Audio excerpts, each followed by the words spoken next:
పరిశుద్ధ శాస్త్రము చూచి మరియు దైవాజ్ఞలున్న పరిశుద్ధ శాస్త్రము చూచి మరియు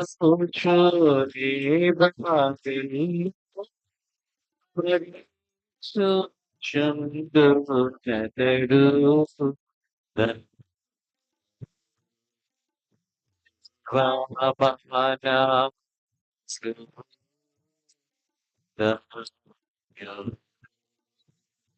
ధాన్యోడు ప్రేమాచినోడు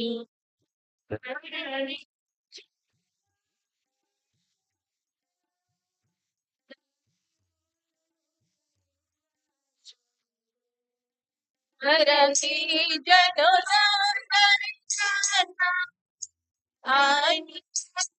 తటి వారైనా అతనికి సాటిరారు అమర్యుడు దేవాలయముడు ధాన్యోడు. దేవుని వాక్యాన్ని చదువుకుందాము. పరిశుద్ధ గ్రంథాలు తెరవండి. యోహాను సువార్త 1వ అధ్యాయం 1వ వచనం ఒకటి చదువుకుని ప్రార్థన చేసుకుని వాక్యాన్ని విందాము. యోహాను సువార్త 1వ అధ్యాయం 1వ వచనం. ఆదియందు వాక్యముండెను, వాక్యము దేవుని యొద్ద ఉండెను, వాక్యము దేవుడై ఉండెను. ప్రార్థన చేసుకుందామండి. అందరూ కండ్లు మూసుకుని ప్రార్థనలోకి వచ్చండి. ప్రియక దేవుడు అయిన మా ప్రియ పరలోకపు తండ్రి, నీ పరిశుద్ధ నామమునకు వందనాలు, స్తుతులు, స్తోత్రాలు చెల్లిస్తూ ఉన్నాం ప్రభా. నీ కృపను బట్టి, నీ దయను బట్టి 10వ నెల చివరి ఆదివారపు దినం బైబిల్ పండుగ దినాన్న నీ పాదాల యొద్దకు రావడానికి మీరు అనుగ్రహించిన ఈ మంచి సమయాన్ని బట్టి నీకు వందనాలు చెల్లిస్తూ ఉన్నాం. ఇంతవరకు నీ సన్నిధిలో జరిగిన ఆరాధన విషయంలో నీకు స్తోత్రాలు ప్రభా. నాయన పాటల ద్వారా, ఆరాధన ద్వారా, వాక్య పఠనల ద్వారా నీవు ఇచ్చిన గొప్ప ఆశీర్వాదం కొరకు వందనాలు. ఈ సమయం ముందు నీ వాక్యాన్ని వినగోరుతూ ఉండగా వాక్యమయున్న మీరు మాతో మాట్లాడండి. వాక్యం ద్వారా మీ చిత్తాన్ని మాకు తెలియజేసి ఆ చిత్త ప్రకారము జీవించే గొప్ప భాగ్యం మాకు దయచేయమని మంచి బోధకుడు మాతో మాట్లాడుచూ ఉన్న యేసు స్వామి పరిశుద్ధ నామములో వేడుకొనుచున్నాం మా పరమ తండ్రి, ఆమేన్. కూర్చోనండి. ప్రభువును ప్రేమించి ఆయన సన్నిధానానికి చేరువచ్చిన దేవుని పిల్లలారా, దేవనామములో మనందరికీ కృపయు సమాధానము కలుగును గాక, ఆమేన్. పిల్లల దేవుని యొక్క మహా ఉచితమైన కృపలో ఈ 10వ నెల చివరి ఆదివారపు దినాన్న ఆయన పాదాల యొద్దకు వచ్చే భాగ్యాన్ని దేవుడు మనకు అనుగ్రహించారు. అందు విషయంలో మొదటిగా దేవునికి కృతజ్ఞతాస్తుతులను చెల్లిస్తున్నాను. ఆయన సన్నిధానానికి చేరువచ్చిన మీ అందరికీ కూడా నా హృదయపూర్వక వందనాలు. లైవ్ ద్వారా ఈ వాక్యాన్ని వింటున్న వారికి కూడా నా కృతజ్ఞతలు మరణాత తెలియజేస్తా ఉన్నాను. ఇలా మనం 10వ నెల చివరి ఆదివారంలో ఉన్నాం. ఈ 10వ నెలకి దైవజనులు దిద్దుబాటు నెల అని పేరు పెట్టారని ప్రతి వారం కూడా మనం జ్ఞాపకం చేసుకుంటూనే ఉన్నాము. మరి ఈ చివరి ఆదివారం ప్రత్యేకంగా మనం బైబిల్ పండుగ అనే ఒక ప్రత్యేకమైన పండుగను మనం జరిగించుకోవడానికి దేవుడు అవకాశం ఇచ్చారు. ఏమిటి బైబిల్ పండుగ? బైబిల్ విషయంలో ప్రత్యేకంగా ఓ పండుగ ఏమిటి చెయ్యాలా అనేది ఆలోచన చేస్తే దీన్నే కొందరు మతోద్ధారణ పండుగని, మరి బైబిల్ పండుగని దీన్ని జరిగించడం అనేది జరుగుతూ ఉంది. మరి 10వ నెలలోనే ఎందుకు ఈ పండుగ చేయడం అనేది ఆలోచన చేస్తే వీళ్ళారా, మరి చరిత్ర అయితే చాలా ఉంది కానీ సమయం మనకి లేదు గనక మరి కొన్ని మాటలు జ్ఞాపకం చేస్తున్నాను నేను. ఒకప్పుడు ఇదే బైబిల్ గ్రంథం వీళ్ళారా మరి పోపుల చేతిలో బందీగా ఉన్న దినాలు. ఆ రోజు ఒకటే గ్రంథం ఉండేది. ఆ అధికారులైన మత పెద్దలైన వారు ఆ గ్రంథాన్ని తమ యొక్క అధీనములో ఉంచుకొని కేవలం వారు మాత్రమే దాన్ని చదువుతూ దానిలో వారికి అనుకూలమైన మాటలు వారు చెబుతూ వీళ్ళారా విశ్వాసులను మభ్యపెట్టే పరిస్థితి ఆ కాలంలో ఉంది. అది డాక్టర్ మార్టిన్ లూథర్ గారి కాలం మాట. అలాంటి సమయమందు సింహపు గుండె కలిగిన డాక్టర్ మార్టిన్ లూథర్ గారు నీతిమంతుడు విశ్వాస మూలంగా జీవిస్తాడు, విశ్వాసానికి ఆధారం వాక్యము. వాక్యం అనేది అందరి చేతిలో ఉండాలి. అందరూ చదవగలగాలి, అందరూ వినగలగాలి, అందరూ నేర్చుకొనగలగాలి అనే ఉద్దేశంతో ఆ మత పెద్దలతో పోరాడి ఆ గ్రంథాన్ని బయటికి తీసుకురావడం జరిగింది. దానికోసం ఆయన చాలా ప్రయాసపడాల్సొచ్చింది. తన ప్రాణాన్ని కూడా పణంగా పెట్టి ఆయన పోరాటం చేశారు. ఆ రోజు వారు పోరాటం చేయబట్టే పందకములో ఉన్న బైబిల్ గ్రంథం బయటికి రావడం జరిగింది. ప్రియులారా, ఈరోజు మనందరి చేతుల్లో దైవ గ్రంథం మనం ఉండి స్వేచ్ఛగా చదువుతున్నాం, ఉపయోగిస్తున్నామంటే మరి ఆయన ప్రయాస. అంతేకాకుండా తరువాత ఆ గ్రంథాన్ని అనేక భాషల్లోనికి తర్జుమా చేయడానికి దేవుడు కృప చూపించారు. నిజానికి ఈ గ్రంథం మొదటైతే మన బైబిల్ గ్రంథం మొదటి పేజీ మీద కింద ఉంటది ఒక మాట. ఇది ఆదిమ హిబ్రూ గ్రీకు నుంచి భాషాంతరము చేయబడింది లేదా తర్జుమా చేయబడింది అనే మాట ఉంటది. మొదట గ్రీకు లేదా హిబ్రూ భాషలో ఉండే గ్రంథం ఇది. మరి అదే హీబ్రూ భాష గ్రీకు భాషలో ఉంటే నేటి కాలమందు మనలాంటి వారు చదవగలమా చెప్పండి? మనకు అర్థమవుతుందా వాక్యం? ఒకవేళ కుదిరితే కొనుక్కొని మన దగ్గర పెట్టుకోగలిగి ఉండేవాళ్ళం గాని అందులో ఏముందో మనకి తెలీదు. అందులో దేవుడు ఏం రాయించారో మనకి తెలీదు. అలంకారానికి మాత్రమే దాన్ని మనం కలిగి ఉండేవాళ్ళం. కానీ దేవుడు మార్టిన్ లూథర్ గారి ద్వారా బయటకొచ్చిన ఆ గ్రంథాన్ని అనేక మంది భక్తుల ద్వారా దాన్ని అనేక భాషల్లోనికి తర్జుమా చేయించి చివరికి మన మాతృభాష అయిన తెలుగులోని కూడా దాన్ని అనువదించడానికి కృప చూపించారు. అందుకే ఈరోజు మనం తెలుగు భాషలో మన బైబిల్ చదువుతున్నాం. దేవుని మాటలు వినగలుగుతూ ఉన్నాం. కాబట్టి ఈ బైబిల్ విషయంలో ప్రియులారా ఎందరో గొప్పవారు, భక్తులైన వారు ప్రయాసపడ్డారు. వాళ్ళందరి చరిత్రలు కూడా మనకి ఆయా సమయాల్లో వింటూనే ఉంటాం. అయితే ఈ గ్రంథము బయటకు వచ్చిన ఈ నెలలోనే ఈ పండుగను ఆచరించడం అనేది జరుగుతుంది. ఈ బైబిల్ బయటికి రావడం ద్వారా మతము ఉద్ధరించబడింది. అందుకే మతోద్ధారణ పండుగ అంటారు. మతం సరిచేయబడింది, దిద్దబడింది. దిద్దబడిన మతములో అప్పటి వరకు ప్రియులారా మరి రోమన్ కేథలికులు అనే ఒకే వర్గం ఉండేది. అందులోంచి డాక్టర్ మార్టిన్ లూథర్ గారు మరి కొన్ని సిద్ధాంతాలు ప్రక్కకు పెట్టి నీతిమంతుడు విశ్వాస మూలంగా జీవించుననే మాటను బట్టి గ్రంథాన్ని బయటికి తీసుకొచ్చి అనేకులకు అందించగా ప్రొటెస్టెంట్లు అనే ఒక మరి తెగ ప్రియులారా వచ్చింది. ఇప్పుడు మనం అందరం కూడా ఉన్నది ఏంటంటే ఆ ప్రొటెస్టెంట్లు అనే తెగలోనే. అందులో నుంచే ఇప్పుడు మనం ప్రియులారా ఈ సహవాసాలన్నీ కూడా వచ్చాయి. మనం నడిపించబడుతున్నాం. ఏదేమైనప్పటికీ దేవుని గ్రంథం బయటికి రావడం, అది మన భాషల్లోకి తర్జుమా చేయబడ్డం, ఈరోజు మనందరి చేతిలో అది ఉండడం అనేది నిజంగా మనకి ఎంతో గొప్ప భాగ్యం.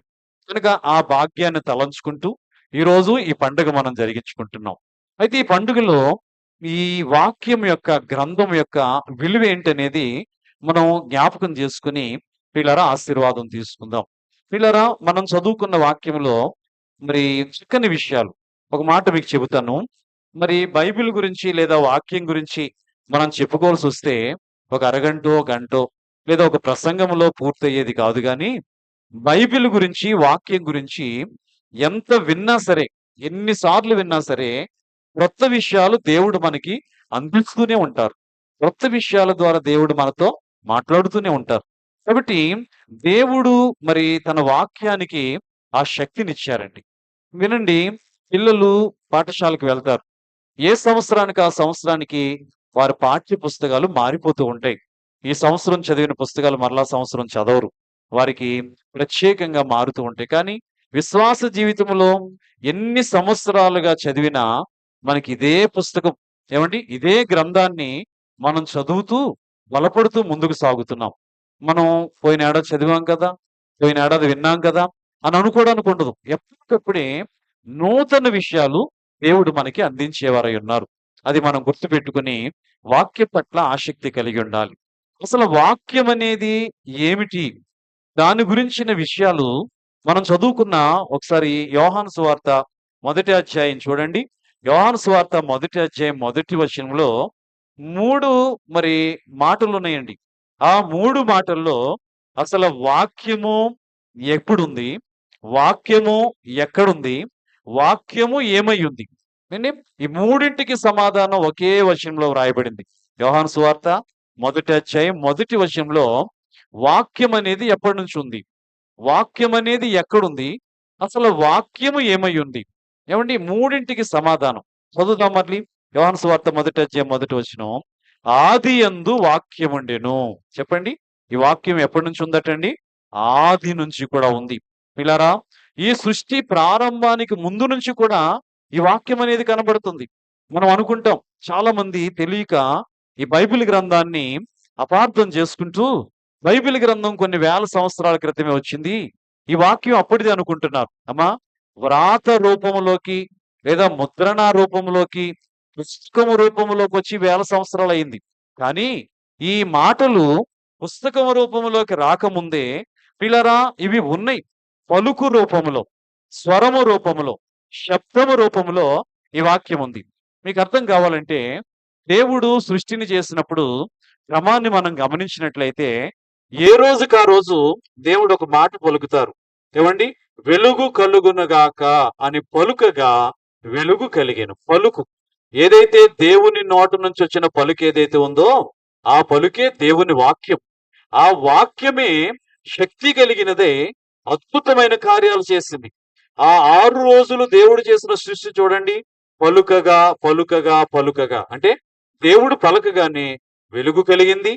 దేవుడు పలుకగానే ఈ భూమి ఆకాశాలు కలిగాయి. దేవుడు పలకగానే జీవరాశులన్నీ కూడా కలిగాయి. దేవుడు పలకగానే ఏమండి మరి భూమి మీద జీవులు, గాలిలోని జీవులు, నీళ్లలోని జీవులు ఇవన్నీ కూడా కలిగినట్టుగా మనం చూస్తున్నాం.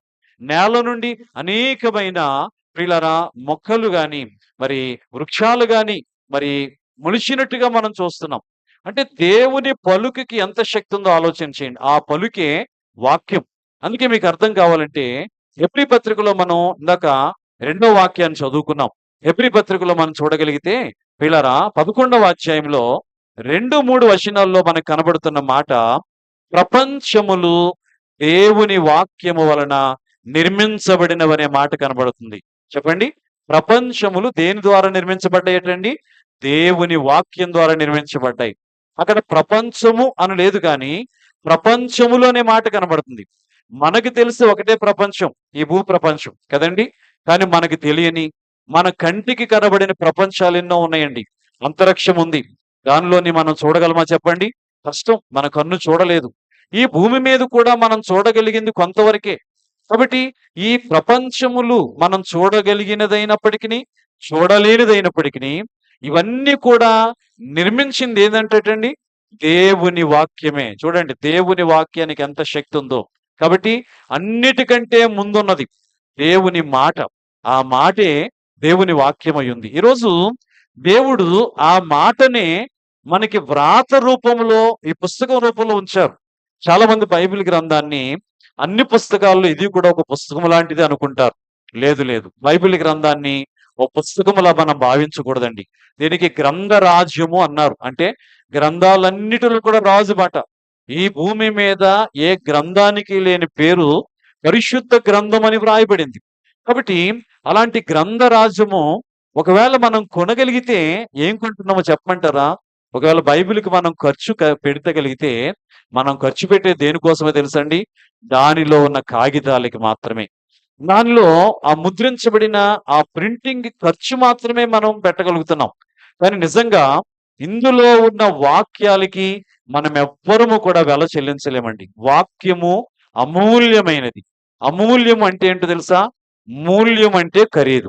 అమూల్యం అంటే ఖరీదు కట్టలేనిది అని అర్థం. ఇలా ఈ సృష్టిలో ఖరీదు కట్టలేనిది, మూల్యము కట్టలేనిది, చెల్లించలేనిది ఏదైనా ఉందంటే అది దేవుని వాక్యం మాత్రమే. కాబట్టి అలాంటి అమూల్యమైన వాక్యానికి మనం చాలా ప్రాధాన్యత ఇవ్వాలి. ఎందుకంటే చూడండి, ఆ వాక్యం ఎక్కడి నుంచి అనుంది? ఆదియందు దేవుని వాక్యం ఉండెను. ఆదికాండం 1వ అధ్యాయం 1వ వచనంలో ఉంటది, ఆదియందు దేవుడు భూమి ఆకాశములను సృజించెనన్నారు. కనుక దేవుడు సృజించిన ఈ సృష్టిలో తనకి ఉపయోగపడింది ఏది అంటే తన వాక్యే. దాని వాక్యమే. అనగా పలుకగా కలిగెను అని ఉంది. పలుకగా కలిగెను. కాబట్టి ప్రియులారా, హెబ్రీ పత్రికలో కూడా 11, 2, 3 వచనాల్లో కూడా మనం ఏదే చూడగలుగుతున్నాం. ప్రపంచములు దేవుని వాక్యము చేత కలుగబడ్డాయి. ప్రియులారా, రెండో మాట ఇక్కడ ఏముందో తెలుసండి? వాక్యము దేవుని యొద్ద ఉండెను. చూడండి, ఈ వాక్యము ఎక్కడుండేదటండి? ఎక్కడుంది అసలు? దేవుని దగ్గర ఉంది. దేవుని దగ్గరున్న ఆ వాక్యమే ఈరోజు ఎవరి దగ్గరకొచ్చింది చెప్పండి? ఆదిలో ఉన్న వాక్యము, అలాగే దేవుని యొద్ద ఉన్న వాక్యం ఈరోజు ఎక్కడికొచ్చిందమ్మా? దేవుని పిల్లలమైన మన దగ్గరకొచ్చింది. దేవునికి మహిమ కలుగునుగాక. నిజంగా ఎంత ధన్యులు!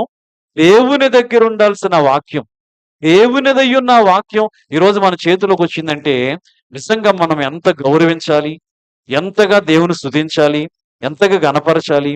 ఈ వాక్యము గురించి నిత్యము మనం దేవుని స్తుతించాలి. ఎంత స్తుతి చేసినా ప్రియులారా తక్కువే. మనం ఆరాధనలో వాక్యం ఇచ్చిన తండ్రికి స్తుతి చెల్లిస్తా ఉంటాం. ఆదివారపు ఆరాధనలో మీరు ఏకీవిస్తా ఉంటారు కదా! అందులో దైవజనులు రాసిన మాటలేంటంటే, వాక్యం ఇచ్చిన తండ్రికి స్తుతి చెల్లించేటప్పుడు భూమి ఆకాశముల కంటేను, వెండి బంగారముల కంటేను గొప్పదగు నీ వాక్యం అన్నారండి. అమ్మా, దేవుని వాక్యం ఎంత గొప్పదట! భూమి ఆకాశముల కంటే గొప్పది. ఎందుకంటే ఆ భూమి ఆకాశములు కలుగజేసింది ఏ వాక్యం? దేవుని వాక్యమే కదా!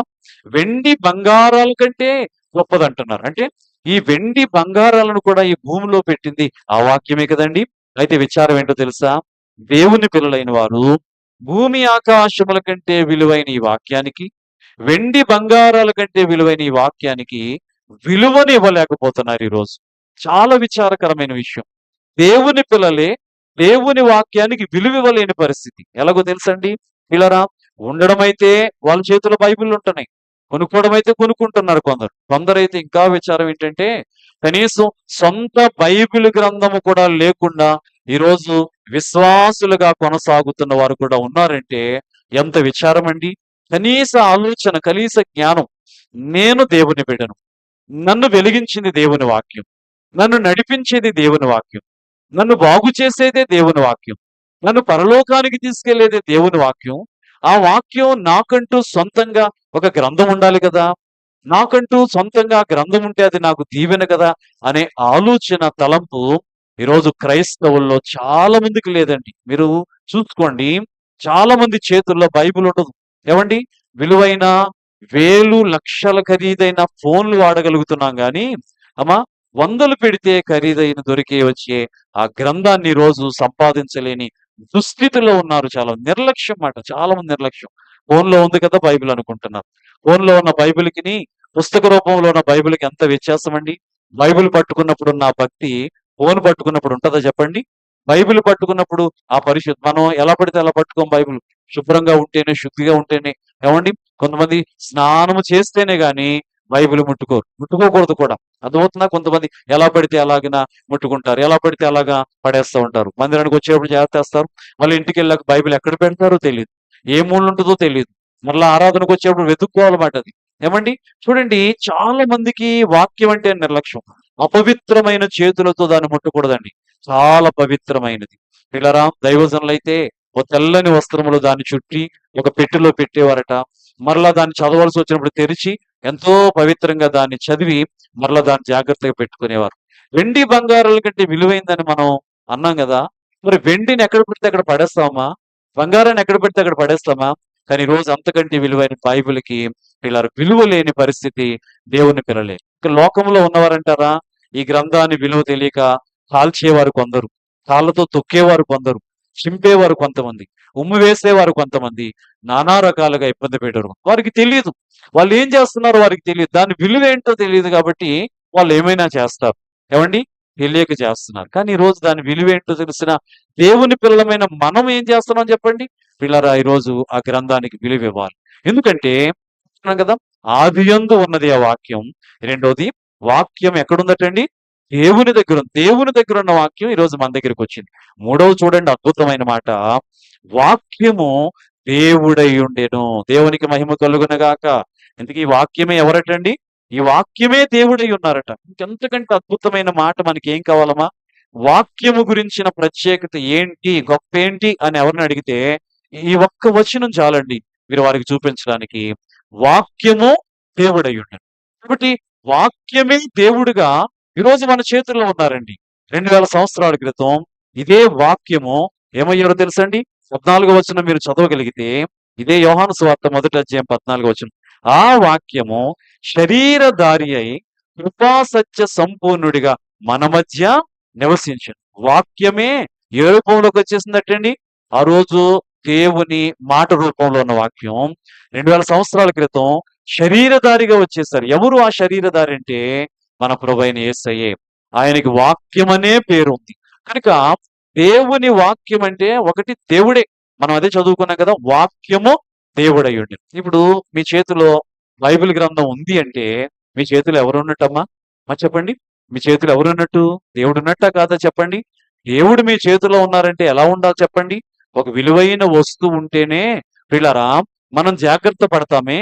అలాంటిది దేవుడే ఒక పుస్తక రూపంలో, వాక్యం రూపంలో, గ్రంథం రూపంలో మీ చేతిలోకి వస్తున్నప్పుడు మీరెంత శ్రద్ధగా ఉండాలి. బట్ ఈరోజు మీ అందరికీ చెబుతున్నాను, వాక్యము అనబడిన బైబిల్ గ్రంథాన్ని చులకనగా చూసేవారు, నిర్లక్ష్యంగా చూసేవారు, ఈ విషయాన్ని మీరు గుర్తుపెట్టుకోండి. బైబిల్ అంటే వాక్యం, వాక్యం అంటే దేవుడే. ఆ దేవుడై ఉన్న ఆ వాక్యాన్ని మీరు ఎంత జాగ్రత్తగా చూసుకుంటే, ఎంత పవిత్రంగా చూసుకుంటే అంతా దీవెన మీకు కలుగుతుందనేది మీరు మర్చిపోవద్దు. ఈ వాక్యాన్ని దేవుడు మన మేలు కొరకే ఇచ్చాడండి. మన దీవెన కోసమే. ఉదాహరణకి మరి కొన్ని వేల సంవత్సరాల క్రితం పుస్తకం రూపంలో గ్రంథం లేదు. ఏమండి? ఈరోజు ఎందుకు మనకి ఒక పుస్తకం రూపంలో దేవుడిచ్చారు అంటే, వ్రాత నెరవేర్పు కోరుతుంది అన్నారు దైవజనులు. ఈ మాట చాలా సందర్భాల్లో మీకు జ్ఞాపకం చేస్తాను. దైవజనులు దేవదాసయ్య గారు పలికిన మాట ఏంటంటే, వ్రాత నెరవేర్పు కోరుతుంది. ఏదైనా ఒక మాట మాటల్లో ఉంటే అది చల్లకపోవచ్చు. కానీ ఎప్పుడైతే అది వ్రాతలోకి వస్తుందో ఖచ్చితంగా చెల్లుతుంది. అందరికీ ఉపయోగపడుతుంది. ఉదాహరణకి ఈ మందిరం ఉంది. అమ్మా, ఈ మందిరం క్రిందేమో ఇల్లు ఉంది, స్థలం ఉంది. ఇప్పుడు ఈ స్థలము గాని, ఇల్లు గాని, మందిరం గాని ఎవరిది అని అడిగితే ఏమంటారు చెప్పండి? పలానా అయ్యగారిది, మా అయ్యగారిది అంటారు. ఇది నాది అనడానికి ఒక రుజువు ఏంటి చెప్పండమ్మా? ఇది నాది అని నేను ఎలా చెప్పగలను? మామూలుగా చెబితే కుదరదు. దీనికి ఒక ఆధారం కావాలి. ఆ ఆధారం ఏంటో తెలుసండి? దీనికి సంబంధించిన ఆ పత్రాలు, ధ్రువపత్రాలు, ఏమండి? దాన్ని డాక్యుమెంట్స్ అంటాం కదండి. సహజంగా ఏ వస్తువుకైనా, ఏ ఆస్తికైనా, ఏదేనికైనా ఒక ఆధారం ఉంటదండి, ధ్రువపత్రం. ఇది ఫలానా వారికి చెందింది అనేది ఒక ఉంటది. అంటే ఆ వ్రాత ఏమి నిరూపిస్తుంది? ఈ ఆస్తి లేదా ఈ ఇల్లు, ఈ మందిరం, ఈ స్థలం ఫలానా వారికి చెందిందని. ఇప్పుడు ఆ పత్రము లేదనుకోండి నా దగ్గర, ఇప్పుడు అది నాకు చెందింది అవుతుందా చెప్పండమ్మా? అలాగే నేను అంటున్నాను, వ్రాతలో ఉన్నప్పుడే దానికి బలం. అంతెందుకు, నేను ప్రియులారా ఉదాహరణకి ఒక ఉన్నతమైన విద్య చదివాను అనుకుందాం. ఏమండి? నేనేదో మరి ఎంఎస్సి చేశాను లేదా మరి డాక్టరేట్ చేశాను అనుకుందాం. ఇప్పుడు నేను ఎంఎస్సి చేశాను లేకపోతే డాక్టరేట్ చేశాను అనడానికి రుజువు కూడా ఏముంటది చెప్పండి నా దగ్గర? ఏముండాలి నా దగ్గర? సర్టిఫికేట్ అంటాం, ధ్రువపత్రం అంటాం కదండి. అంటే నేను చదివినట్టు మామూలుగా చెప్పుకుంటే చల్లదది. నేను డిగ్రీ చదివాను అన్నాను అనుకోండి. డిగ్రీ చదివానో లేదో మరి ఆధారం ఏంటండి? సర్టిఫికేట్ కదా. సర్టిఫికేట్ మీద ఏముంటదండి? వ్రాతే కదా ఉంటదండి. వ్రాత దాన్ని రుజువు చేస్తుంది. కనుక దేవుని మాటల యొక్క రుజువు మన చేతిలో ఉన్న బైబిల్ గ్రంథం. ఇలా ఈ గ్రంథం గురించి ఎన్నో విలువైన విషయాలు మనం చెప్పుకోవచ్చు. కానీ కొన్నింటిని మీకు జ్ఞాపకం చేస్తాను. నిజానికి ఈ గ్రంథము పిల్లల మనందరి ఆత్మీయ జీవితానికి ఉపయోగకరంగా దేవుడిచ్చిన ఆశీర్వాదం. బైబిల్ మిషన్ ప్రత్యక్షత అందుకున్న దైవజనులు ఫాదర్ ముంగుమూరి దేవదాసయ్య గారు రక్షణ పద్యాలు అనే ఒక అద్భుతమైన పుస్తకాన్ని వ్రాసారు. అందులో అన్ని పద్యాలే ఉంటాయి. దేని గురించిన పద్యాలంటే మొత్తం బైబిల్ గ్రంథంలో ఉన్న ప్రాముఖ్యమైన విషయాలన్నిటిని కూడా పద్యాల రూపంలో వ్రాసి అందించారు. ఎందుకంటే కొంతమందికి వాక్యం చెబితే అర్థమవుతుంది, కొంతమందికి పాటలు పాడితే అర్థమవుతుంది, కొంతమందికి చెప్పండి పద్యాలు పాడితే అర్థమవుతుంది. వాక్యంలో కూడా ఉంది, పద్యములతోనూ ఆత్మ సంబంధమైన కీర్తనలతోనూ దేవుని స్తుతించమన్నారు. అలాగే ఒకరినొకరు కూడా హెచ్చరించుకోమన్నారు. కనుక వాక్యానికి ఎంత ప్రాధాన్యత ఉందో వాక్యముతో కూడిన పద్యాలు కూడా అంత ప్రాధాన్యత ఉంది. అయ్యగారు రాసిన పద్యాల్లో బైబిల్ గ్రంథం గురించి, వాక్యం గురించి చక్కని మాట వ్రాసారండి. వీళ్ళారా పద్యం మనం పాడుకోవడం రాకపోయినా ఆ మాటలు చెప్పుకోవడంలో కూడా ఆశీర్వాదం ఉంది. బైబిల్ గ్రంథం గురించి, వాక్యం గురించి ఆయన పలికిన మాట చెబుతున్నాను, వినండి అందరూ. దైవజనులు రాస్తున్నారు, ఘనమైన నీ వాక్యము అనుభవించుట నాకు అనుదిన ఆహారమై అమరుచుండు అన్నారు. 4 సంగతులు జాగ్రత్త వినండి. మొదటిది అనుదిన ఆహారమై అమరుచుండు అన్నారు. రెండవది ఘనమైన నీ వాక్యము అనుభవించుట నాకు అనుదిన ఔషధమై అమరుచుండు అన్నారు. మూడవది ఘనమైన నీ వాక్యము అనుభవించుట నాకు అనుదిన దీపమై అమరుచుండు అన్నారు. ఇక 4వది, ఘనమైన నీ వాక్యము అనుభవించుట నాకు అనుదిన జీవమై అమరుచుండు. అమ్మ 4 విషయాలు. 1 ఆహారం, 2 చెప్పండి ఔషధం, 3వది దీపము, 4వది జీవము. సహజంగా శరీర జీవితమునకు ఈ 4 కూడా చాలా అవసరం. చాలా క్లుప్తంగా చెప్తున్నాను వినండి. ప్రతి మనిషికి ఆహారం ఖచ్చితం. ఆహారం లేకుండా భూమి మీద బ్రతకగలమా చెప్పండి? ఆహారం లేకపోతే భూమి మీద బ్రతకడం కష్టం. 2వది ఔషధం. ఈ రోజుల్లో మనిషికి కలుగుతున్న బలహీనతను బట్టి ఖచ్చితంగా ప్రతి ఒక్కరూ కూడా వేటి మీద ఆధారపడాల్సి వస్తుందో తెలుసండి? ఔషధం మీద ఆధారపడాల్సి వస్తుంది. ఔషధాలు కూడా దేవుడిచ్చినవే. మనిషి పాపంలో పడతాడని, పాపంలో పడిన మనిషికి బలహీనతలు కలుగుతాయని, బలహీనతలో ఉన్న మనిషికి ఉపశమనం నిమిత్తం ఔషధాలు కావాలని దేవుడే నేలను, మూలికాదులను, వీళ్ళ ఔషధాలను మొలిపించారు. వాటిని వైద్యులు వెలికి తీసి మనకు అందిస్తా ఉన్నారు. కనుక ఔషధం అనేది ప్రతిరోజు మనకి ఉపయోగమే. 3వది దీపం. దీపము దేనికి ఉపయోగపడుతుందంటే చీకటిలో మనకి త్రోవ చూపడానికి ఉపయోగపడుతుంది. దీపము లేకపోయినా సరే ఈ లోకంలో మనం బ్రతకడం కష్టమేనండి. మనం అనుకుంటాం దీపం పని మనకి ఎప్పుడు అంటే రాత్రిపూటే అనుకుంటాం.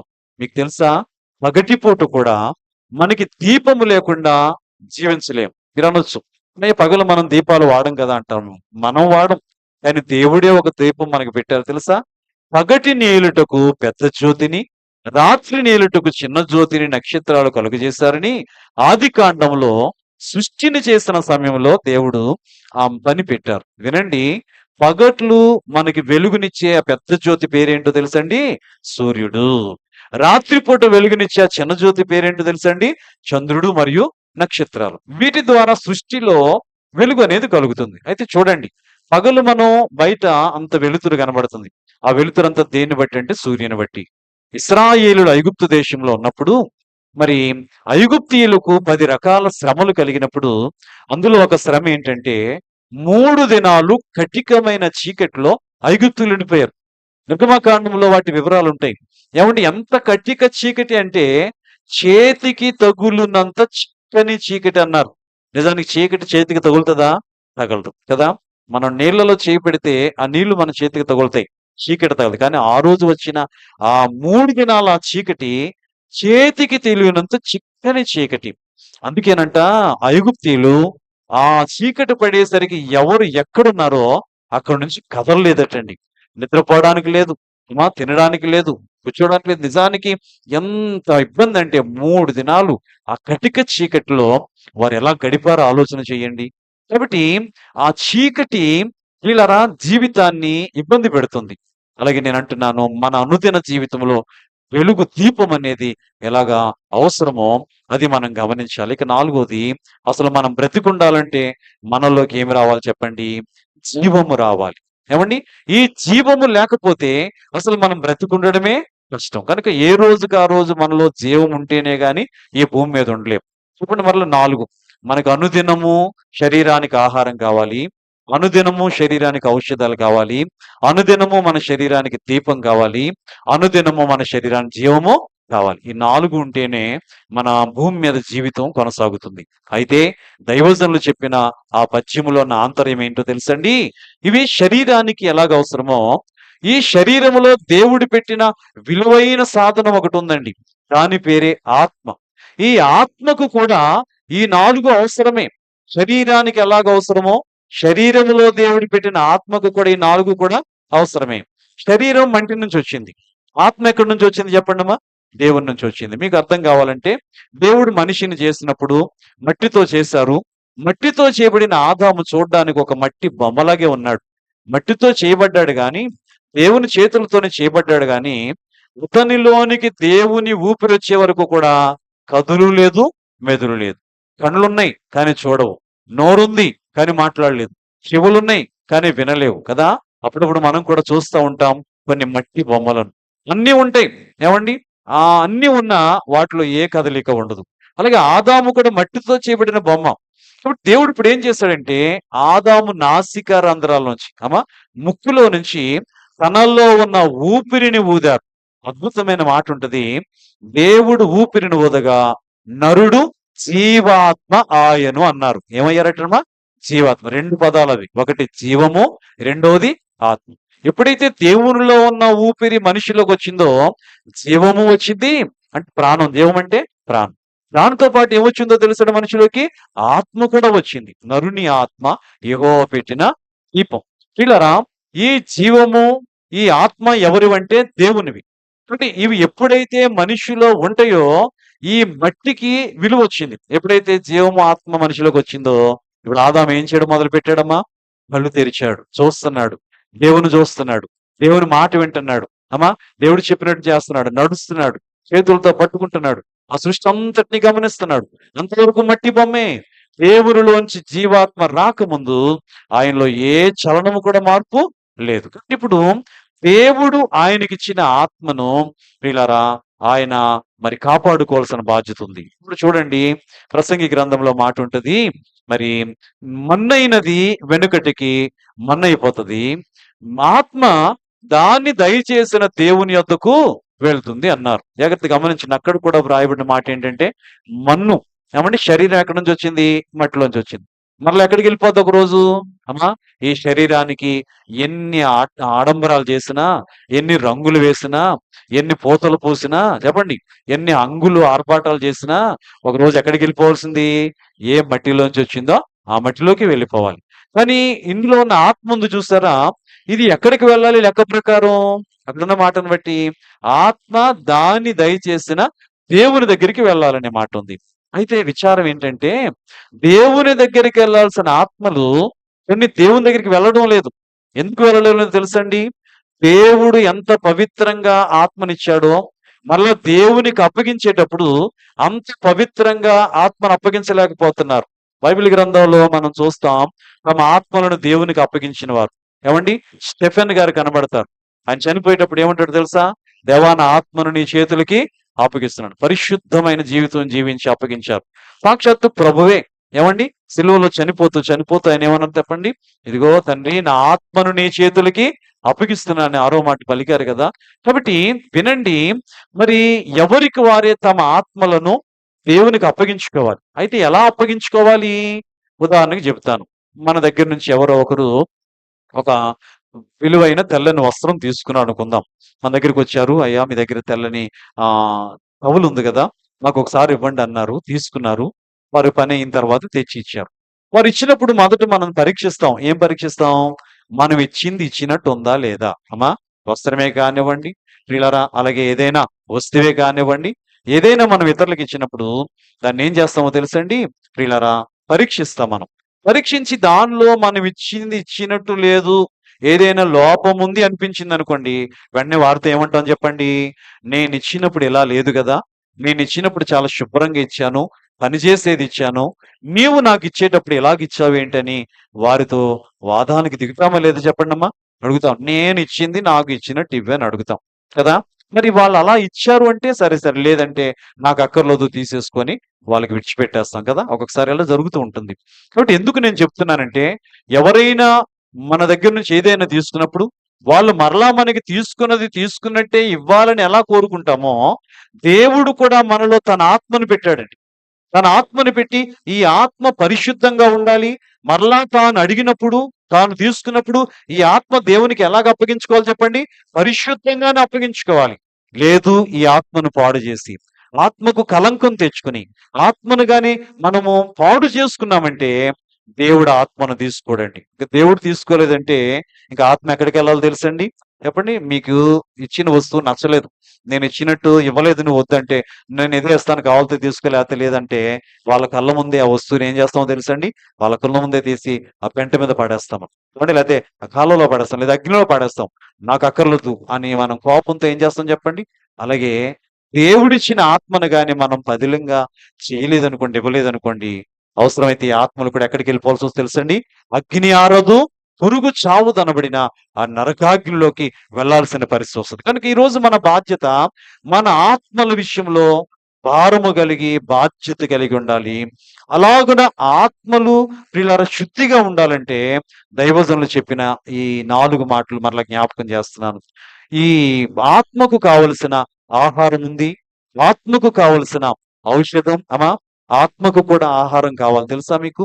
చాలా మంది అనుకుంటారు ఈ శరీరానికి ఆహారం పెడితే చాలే, లోపల ఆత్మ ఏమైనా పర్లేదు అనుకుంటారు. కానీ వినండి, ఈ శరీరానికి ఎలాగ ఆహారం కావాలో ఈ ఆత్మకు కూడా ఆహారం కావాలి. దేవుని వాక్యంలో వ్రాయబడింది, మనుష్యుడు రొట్టె వలన మాత్రం కాదు గాని దేవుని నోట నుండి వచ్చే ప్రతి మాట వలన జీవించను. మన ఆత్మను జీవింపజేసే శక్తి దేనికుందో తెలుసండి? దేవుని వాక్యానికి ఉంది. అంటే ఆత్మకు అవసరమైన ఆహారం ఏంటి చెప్పండి? వాక్యమే. గుర్తుపెట్టుకోండి ప్రియులారా. అంతేకాకుండా ఈ ఆత్మకు శరీరానికి కలుగుతున్నట్టే ఒక్కొక్కసారి బలహీనతలు కూడా కలుగుతాయి. శరీరానికి బలహీనతలు కలుగుతున్నాయి కదమ్మా, కలిగినప్పుడు ఔషధాలు వాడుతున్నాం కదా. అలాగే మన ఆత్మలో కూడా ఒక్కొక్కసారి తెలిసి తెలియకుండా కొన్ని బలహీనతలు కలుగుతాయి. ఈ బలహీనతలకు కూడా ఔషధం కావాలి. ఆ ఆత్మను బలపరిచే, బలహీనత తొలగించే ఔషధం ఏమిటి అంటే అది కూడా దేవుని వాక్యమే. అది గుర్తుపెట్టుకోండి. ఇక మూడవది, శరీరానికి చీకట్లో త్రావ చూపడానికి దీపం ఎలా కావాలో వినండి. మన ఆత్మీయ జీవితానికి, మన ఆత్మకు కూడా పరలోక రాజ్యపు త్రావ చూపించడంటే దానికి ఒక దీపం కావాలి. ఆ దీపం పేరేమిటంటే వాక్యము. 119వ కీర్తనలో చదువుతాం కదా, నీ వాక్యము నా త్రోవలకు దీపమును, మరి నా పాదములకు దీపమును, నా త్రోవకు వెలుగయ్యుంది అనే మాట కనబడుతుంది. మీరు చీకటిలో నడుస్తున్నారు, మీ చేతిలో దీపం ఉంది. ఆ దీపం ఎక్కడ వేసుకుంటారు చెప్పండి? మనం నడిచే కాళ్ళకు వీళ్ళ అనుకూలంగా ఆ త్రోవకు మనం వేస్తాం. అలాగే ఆత్మీయ జీవితంలో దేవుని రాజ్యానికి చేరవలసిన ఆ మార్గాన్ని చూపించే దీపం ఏదో తెలుసండి? దేవుని వాక్యమే. ఇక నాలుగోది, అనుదిన జీవం. అసలు ఈ ఆత్మలో జీవం కలిగి ఉండాలంటే, ఆత్మీయ జీవం మనం కలిగి ఉండాలంటే ఆ జీవాన్ని తేగలిగిన శక్తి కూడా దేనికి ఉందో తెలుసండి? వాక్యానికే ఉంది. ఎవరైతే వాక్యానికి ప్రాధాన్యత ఇస్తారో ఈ 4 వారి ఆత్మీయ జీవితంలో ఉంటాయి. మొదట చెప్పండి, అనుదిన ఆహారం. అంటే రోజు నీ వాక్యానికి ప్రాధాన్యత ఇస్తే నీ ఆత్మకు ఆ వాక్యమే ఆహారంగా మారిపోతుంది. రోజు నువ్వు వాక్యానికి ప్రాధాన్యత ఇస్తే ఆ వాక్యమే నీ ఆత్మకు ఔషధంగా మారిపోతుంది. రోజు నువ్వు దేవుని వాక్యానికి ప్రాధాన్యత ఇస్తే ఆ వాక్యమే నీ జీవితానికి, ఆత్మీయ జీవితానికి దీపంగా మారి పరలోక రాజ్యానికి వెళ్ళడానికి వెలుగు చూపిస్తుంది. రోజు నువ్వు దేవుని వాక్యానికి విలువిస్తే ఆ వాక్యమే ప్రియులారా నిన్ను పరలోక రాజ్యానికి తీసుకెళ్ళగలిగిన శక్తినిచ్చి జీవము కలిగిన దానిగా చేస్తుంది. కొన్ని ఆత్మలు నిర్జీవం అయిపోతాయి, అవునా కదా? శరీరాలు నిర్జీవం అయిపోతే ఎలా పనిచేయవో ఆత్మలు కూడా నిర్జీవం అయిపోతాయి. ఎందుకు అయిపోతాయి అంటే ఆ ఆత్మలో వాక్యము లేకే. విచారం ఏంటో చెప్పనండి, ఈరోజు దేవుని పిల్లలమని చెప్పుకుంటూ కూడా వాక్యానికి విలువ ఇవ్వక, వాక్యానికి ప్రాధాన్యత ఇవ్వక తమ జీవితాలను వీళ్ళ నిర్జీవము చేసుకుని, తమ ఆత్మను నిర్జీవం చేసుకుని వాటిని నరకానికి వీళ్ళ పోయేటట్లు చేసుకునే చాలా మంది కనబడతా ఉన్నారు. మరి ఈ బైబిల్ పండగ దినాన్న వాక్యం ఏంటంటే మీ అందరికి నేను ఒకటే చెబుతున్నాను, శరీరానికి కావాల్సిన ఆహారం వేరుగా ఉంటది, ఔషధం వేరుగా ఉంటది, దీపం వేరుగా ఉంటది, జీవం వేరు. కానీ ఆత్మకు కావలసిన ఆహారమైన, ఔషధమైన, దీపమైన, జీవమైన ఈ 4 కూడా ఎందులో పెట్టాడు తెలిసిన దేవుడు? ఒకే ఒక దాంట్లో పెట్టారు. అదే దేవుని వాక్యం. దేవునికి మహిమ కలుగునగాక. మన చేతిలో ఉన్న బైబిల్ గ్రంథం ప్రియులారా మన ఆత్మీయ జీవితానికి నడిపింపునిచ్చేది. వాక్యాన్ని ఇంకా అనేక పోలికలతో మనం చూస్తాం. నీళ్లతో పోల్చారు, శుద్ధి చేసే నీళ్లు. బలపరిచే పాలతో పోల్చారు. అలాగే ప్రియుల బలమినిచ్చే నూనెతో పోల్చారు. అలాగే ఔషధ గుణాలు కలిగిన తేనెతో పోల్చారు. ఏమండి? అలాగే ప్రియులారా విలువైన పంటనిచ్చే విత్తనాలతో పోల్చారు. అలాగే ప్రియులారా బలాన్నిచ్చే క్రొవ్విన మెదడుతో పోల్చారు. ఇవన్నీ కూడా బైబిల్లో ప్రియులారా వాక్యానికి పోలికలుగానే ఉన్నాయి. ఇవన్నీ శరీరానికి ఎలా బలమిస్తాయో నేను అంటున్నాను, ఈ గుణములన్నీ కలిగిన, అంటే నీటికున్న గుణం ఎవరికుందో తెలుసండి? వాక్యానికి ఉంది. పాలలో ఉన్న శ్రేష్టమైన గుణాలు ఎందులో ఉన్నాయి తెలుసా? వాక్యములో ఉన్నాయి. నూనెలో ఉండే ఉన్నతమైన గుణాలు ఎక్కడున్నాయి తెలుసండి? వాక్యములో ఉన్నాయి. అలాగే ప్రియులరా విత్తనాలలో ఉన్న ఆ జీవము కలిగిన గుణం ఎందులో ఉందో తెలుసా? వాక్యములో ఉంది. అలాగే క్రొవ్విన మెదడు దొరికినట్టు నా వాక్యం దొరికిందంటారు దావీదు. ఆ బలము కూడా ఎందులో ఉందో తెలుసండి? ఒక వాక్యాన్ని గాని నువ్వు కలిగి ఉండి దానికి ప్రాధాన్యత ఇవ్వగలిగితే ఈ ఆహారాలన్నిటిలో కూడా ఉన్న ప్రియులారా ఆ దీవెనలన్నీ కూడా నువ్వు పొందుకుంటావు. మరొక విచిత్రం చెప్పమంటారా? ఆహారంతోనే కాదు గాని కొన్ని పనిముట్లతో కూడా దేవుడు తన వాక్యాన్ని పోల్చారండి. కొన్ని పనిముట్లు మన జీవితంలో కొన్ని పనిముట్లు వాడుతూ ఉంటాం. కత్తి అనేది ఉంది. అది ప్రియులారా చాలా సందర్భాల్లో మనకు ఉపయోగపడుతుంది. ఖండించడానికి, సరిచేయడానికి ప్రియులారా కొన్ని చెక్కలను సరిచేయాలంటే ఆ కత్తి వాడతాం. కనుక దేవుని వాక్యం కూడా కత్తితో పోల్చబడింది. అలాగే సుత్తి అనే ఉపకరణం వాడతాం. దేనికో తెలుసండి? కొన్ని వస్తువుల్లో ఉన్న వంకరతనం తీసివేయడానికి సుత్తిని వాడతాం కదండీ! అలాగే దేవుని వాక్యం కూడా సుత్తి వలె సరిచేస్తుందని అంటాం. అలాగే ప్రియులారా చూడండి చాకలివాని సబ్బుతో పోల్చబడింది దేవుని వాక్యం. చాకలివాని సబ్బు అంటే చాలా శక్తివంతమైనది. ఎలాంటి మురికినైనా సరే ఒకప్పుడు మరి చాకలివాని సబ్బులు వాడేవి. ఇప్పుడు ఎవరికి వాళ్ళే మిషన్‌లు వచ్చాయి కాబట్టి దాని విలువ తెలీదు. కానీ చాకలివాని సబ్బు ప్రియులారా మరి ఎంత శక్తి కలిగిందంటే ఎలాంటి మురికినైనా వదిలించగలుగుతుంది. కంసాలి కొనుములోని అగ్ని వంటిది అన్నారు దేవుని వాక్యం. కంసాలు కొలిమిలో ఉన్న అగ్ని ఎలాంటి దాన్నైనా అంటే బంగారంలోని ఎలాంటి మస్టునైనా సరే తీసివేయగలిగిన శక్తి కలిగిందనేది మీరు గమనించుకోవాలి. ఏమండి? అలాగే అద్దము లాంటిది దేవుని వాక్యం అని వ్రాయబడింది. అద్దము యొక్క ఉపయోగాలు మీకు చాలా సార్లు చెప్పాను. పోయిన వారం కూడా ఆ వాక్యంలో చెప్పాను. అద్దము మనలో ఉన్న ప్రతి లోపాన్ని, శారీరకంగా ఉన్న లోపాన్ని ఇవన్నీ కూడా ఉపకరణాలండి. అమ్మా చెప్పండి. ఇందాకేమో ఆహారాల గురించి చెప్పాను. ఆహార పదార్థాలు. అందులో ఉన్న గుణాలు ఉన్నాయి వాక్యంలో. రెండోది ఉపకరణాలు ప్రియులారా మనకెంత ఉపయోగకరమో మరి కత్తి వలె, ఏమండి? సుత్తి వలె, అలాగే మరి చాకలివాని సబ్బు వలె, కంసాలి కొలిమి వలె, అలాగే అద్దము వలె, ఏమండి? ఇలాగన ఎన్నో రకాల ఉపకరణాలతో దేవుని వాక్యం పోల్చబడింది. కాబట్టి మీరు ఎప్పుడైనా విన్నారా? ఈ మధ్య కాలంలో మరి డాక్టర్ల దగ్గరికి వెళ్లి బలహీనతగా ఉందన్నప్పుడు వారు మల్టీ విటమిన్ టాబ్లెట్స్ అనేది ఇస్తున్నారు. తెలుసమ్మా? Multi vitamins. విటమిన్స్ చాలా రకాలుగా ఉంటాయి. విటమిన్ ఏ, బి, సి ఇంకా ఏ ఉన్నాయి కదమ్మా! కదా! ఈ విటమిన్‌లో ఉన్న ఆ శుభ గుణాలు, ఔషధ గుణాలు రావాలంటే మనం ఏం చేయాలంటే దేనికి దానికి విడివిడిగా వేసుకోవాలి. అయితే ఇప్పుడు కొత్తగా ఏమొచ్చాయో తెలుసండి? మల్టీ విటమిన్ అన్నారు. అంటే చెప్పండి అన్ని విటమిన్‌లు కలిపి ఎక్కడ పెట్టేశారు? ఒకే టాబ్లెట్ పెట్టేశారు.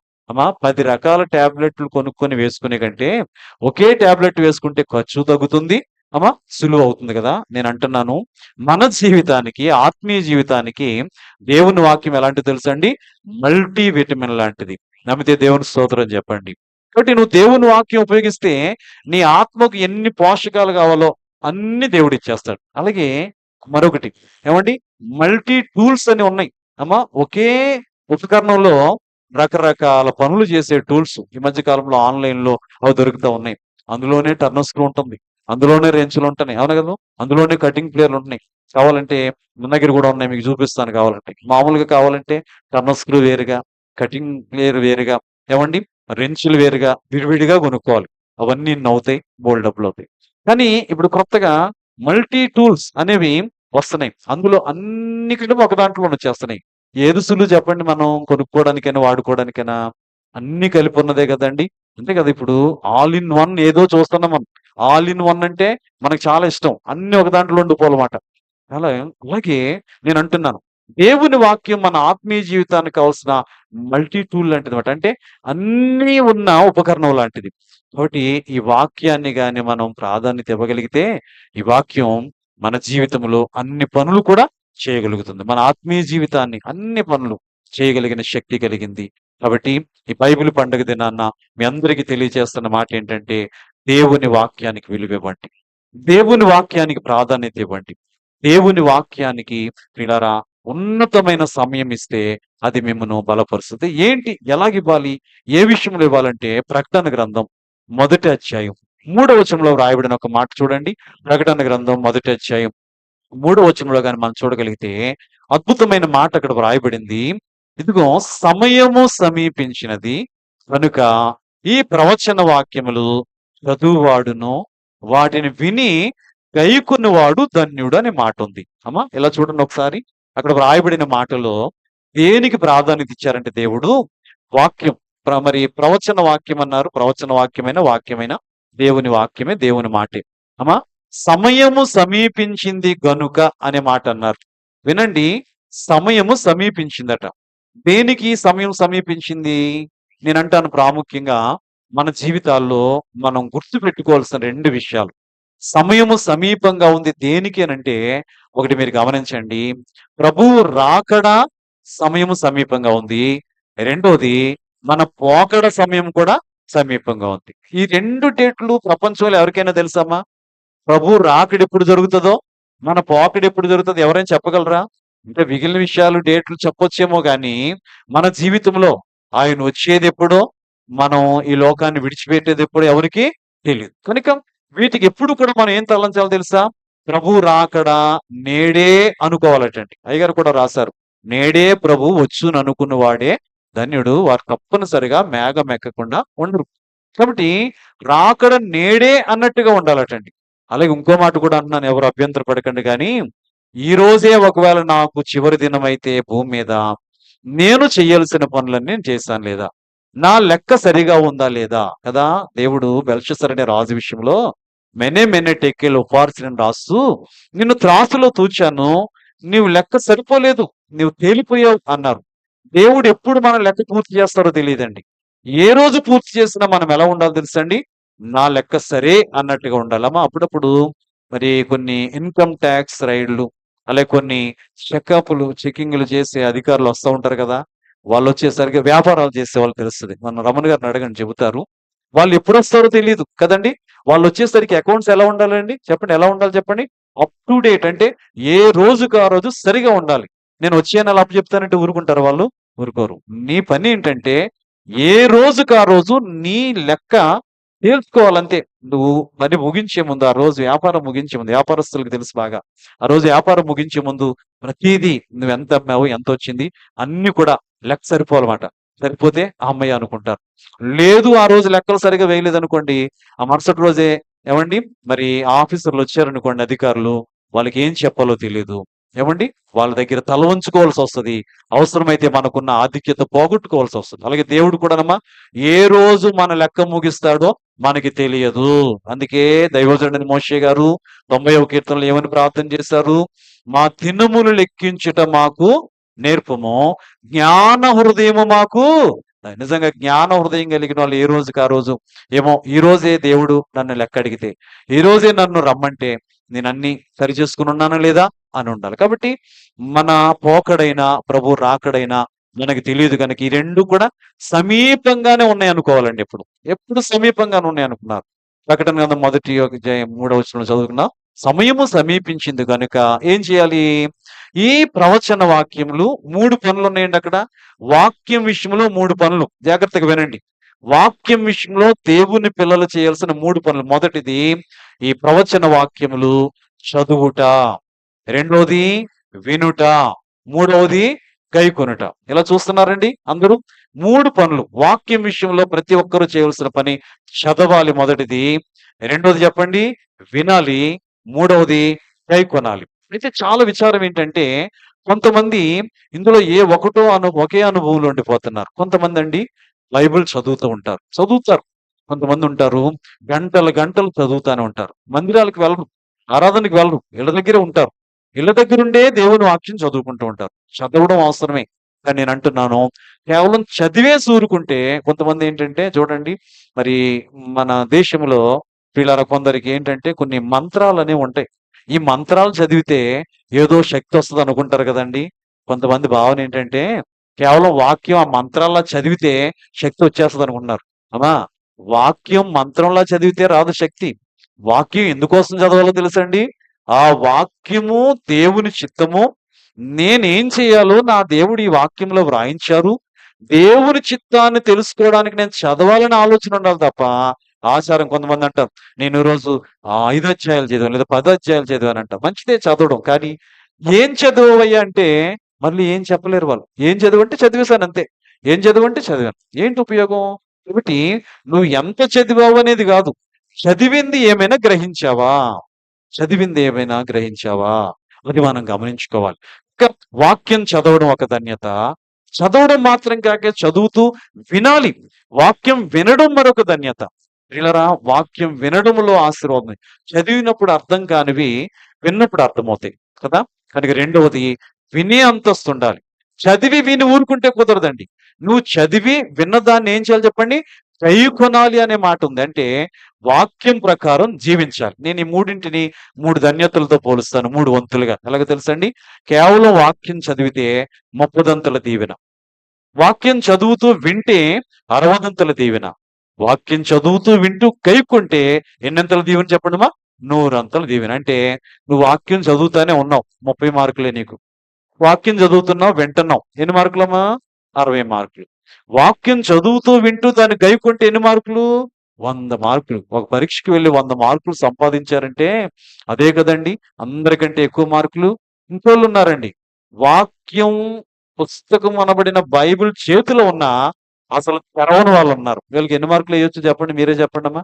బైబిల్ ఉంది అమ్మా, కనీసం జీవితంలో ఒక్కసారి కూడా చదవడానికి తీరు. వస్తారు మళ్ళీ మందిరానికి వచ్చినప్పుడు మాత్రం తెస్తారు. బైబిల్ చదువు వాక్యం చెప్తున్నప్పుడు తెరవాలి కదా, జిప్పు తెరిచి ఉంచుతారు. ఏమండి? మరి అంతే, అంత మట్టికి అది. అది ఎన్ని మార్కులో చెప్పమంటారండి? చెప్తారా? ఓ పెద్ద గుండు 0 అంటాను నేను, మీరు ఏమనుకున్నా సరే. అమ్మా, కాబట్టి నీ చేతిలో బైబిల్ ఉంది కదా అంటారు. ఉంటే ఉపయోగం ఏముంది? ఉపయోగించినప్పుడు నీ దగ్గర బైబిల్ ఉంటే ఏముంది పిల్లరా? అంతకంటే మరి ఆశీర్వాదాలకు నిలయమైన ఏముంటే ఉపయోగం ఏముంది?